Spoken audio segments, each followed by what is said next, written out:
రోజు ఎపిసోడ్ లో ఏం జరిగిందో తెలుసుకుందాం.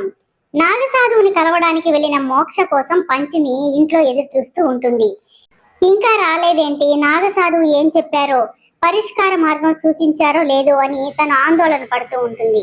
అంతలో మోక్ష రావడంతో ఏమైంది మోక్ష బాబు, కలిశారా నాగసాధువుని అని అడుగుతూ ఉంటుంది. అంత లోపల వైదేహి వచ్చి మోక్షని చూసి, ఏంటి మోక్ష ఎక్కడికి వెళ్ళావు, నిన్నటి నుంచి నువ్వు ఇంట్లో లేనట్టున్నావు, నిన్ను పంచమిని చూస్తుంటే మీరు దేని గురించో బాధపడుతున్నట్టు అనిపిస్తుంది మోక్ష, మాతో కూడా చెప్పుకోలేని సమస్య ఏదైనా ఉందా మోక్ష, నువ్వు అలా బాధపడుతూ ఉంటే చూస్తూ నేను ఎలా ఊరుకోగలను, చెప్పు మోక్ష అని అడుగుతూ ఉంటుంది.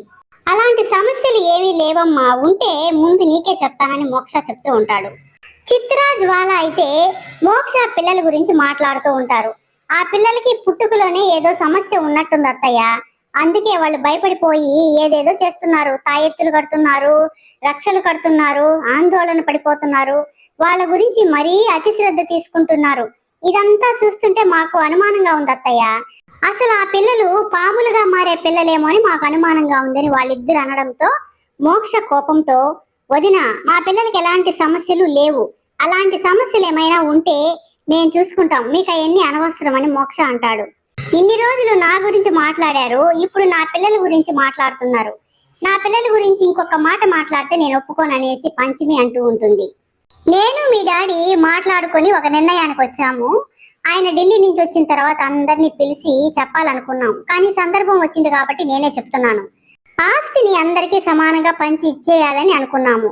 రోజు కలిసి ఉండి ఇలా కొట్లాడుకునే కంటే దూరంగా ఉండడమే మంచిదని నా అభిప్రాయం అని చెప్తూ ఉంటే, జ్వాల అయితే ఆస్తి పంచితే ఆస్తి మొత్తం తన కొడుక్కి దక్కదని వాటాల రూపంలో వెళ్ళిపోతుంది అని అనుకొని ఇప్పుడు ఆస్తి పంచాల్సిన అవసరం ఏముంది అత్తయ్య, పంచమి పిల్లల గురించి తెలిసిన తర్వాత ఆస్తి గురించి మాట్లాడుకోవచ్చులే అత్తయ్య, ఆ పంచమికి పాము భాష తెలుసు, వాళ్ళ పిల్లలకి ఏం శక్తులు ఉన్నాయో ఏమో ఎవరికి తెలుసు, అందుకే వాళ్ళు అంతగా భయపడిపోతున్నారు, ముందు వాళ్ళ విషయం తేలనివ్వండి, తర్వాత మాట్లాడుకుందామని జ్వాల అంటుంది. మోక్ష మాత్రం ఆస్తి గురించి మాకు అనవసరం, ఆస్తి మీద నాకు ఆశ లేదు, అయినా రేపు ఇంట్లో సుబ్రహ్మణ్యేశ్వర స్వామి పూజ ఉంది, ఆ పూజ అయిపోయిన తర్వాత నేను పంచమిని పిల్లల్ని తీసుకొని ఇంట్లో నుంచి వెళ్ళిపోతానని చెప్తాడు. నువ్వు ఇంట్లో నుంచి వెళ్ళిపోవడం ఏంటి మోక్ష, నువ్వు ఇంట్లో నుంచి వెళ్ళిపోతే పిల్లల్ని చూడకుండా నిన్ను చూడకుండా నేను ఎలా ఉండగలను, ఆస్తి పంచి ఇస్తాను అని అన్నది ఇంట్లో గొడవలు జరగకుండా ఉండడానికే కానీ ఇంట్లో నుంచి వెళ్ళిపోమ్మని కాదు మోక్ష అని వైదేహి చెప్తూ ఉంటే, తప్పదమ్మా వెళ్ళక తప్పదు, రేపు మన ఇంట్లో జరగబోయే సుబ్రహ్మణ్యేశ్వర స్వామి పూజ మాత్రం ఎట్టి పరిస్థితుల్లో ఆగకూడదమ్మా, ఆ ఏర్పాట్లన్నీ నువ్వే చూసుకో అని చెప్పి మోక్ష అక్కడి నుంచి వెళ్ళిపోతాడు. వైదేహి వాళ్ళ అత్తయ్యతో తన బాధను చెప్పుకుంటుంది. నేను మాట్లాడేదానికి మోక్ష మాట్లాడేదానికి ఏమైనా సంబంధం ఉందా అత్తయ్య, మోక్ష ఇంట్లో నుంచి వెళ్ళిపోతే నేను ఎలా ఉండగలను అని తను అంటూ ఉంటే, మోక్ష వెళ్ళిపోతూ ఉంటే ఇంట్లో ఇంతమంది ఉన్నారు చూస్తూ ఎలా ఊరుకుంటారు, మనందరం ఉన్నాం కదా వెళ్లకుండా చేద్దాంలే అని తన ధైర్యం చెప్తుంది. నాగసాధువు ఏం చెప్పారు మోక్ష బాబు అని పంచమి అడుగుతూ ఉంటే, మోక్ష అయితే నాగసాధువు చెప్పిన దాన్ని బట్టి చూస్తే నాకు చాలా భయంగా ఉంది పంచమి, మానవ మాతృలు ఎవ్వరికి నాగ లక్షణాలు రాకుండా ఆపే శక్తి లేదు అని చెప్పారు, నాగలోకానికి వెళ్లకుండా కూడా ఆపలేరు అని చెప్తున్నాడు. ఆ పరమశివుని నిర్ణయం అదే అయితే ఒక బిడ్డని సంతోషంగా నాగలోకానికి ఇచ్చేయమని చెప్తున్నారు పంచమి.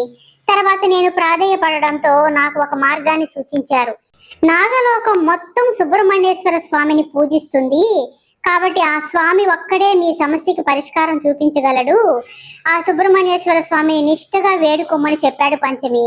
రేపు మన ఇంట్లో జరగబోయే సుబ్రహ్మణ్యేశ్వర స్వామి పూజలో నువ్వే ఆ స్వామిని వేడుకుని ఆ స్వామి కరుణ మన మీద ఉండేలా చేసుకుని మన బిడ్డల్ని నువ్వే కాపాడాలి పంచమి అని మోక్ష చెప్తూ ఉండడంతో, మోక్ష బాబు నేను నాగకన్యని అని తెలిసినా కూడా నన్ను మీరు వదులుకోవాలి అనుకోలేదు, నేను పాముగా మారడం మీ కళ్ళారా చూసి కూడా మీరు భయపడకుండా నన్నే భారీగా స్వీకరించాలి అనుకున్నారు, అలాంటిది మీ బిడ్డల కోసం మీరు పడుతున్న తపనని చూస్తే నేను ఏమైనా చేస్తాను మోక్ష బాబు, ఆ దేవుడితో పోరాడైనా సరే మన బిడ్డల్ని నేను కాపాడుకుంటానని పంచమి చెప్తూ ఉంటుంది. అర్ధరాత్రి అందరూ నిద్రపోతున్న సమయంలో కరాళి కూర్చొని పూజలు చేస్తూ తన మంత్రశక్తిని వైశాలి మీద గణ మీద ప్రయోగిస్తుంది.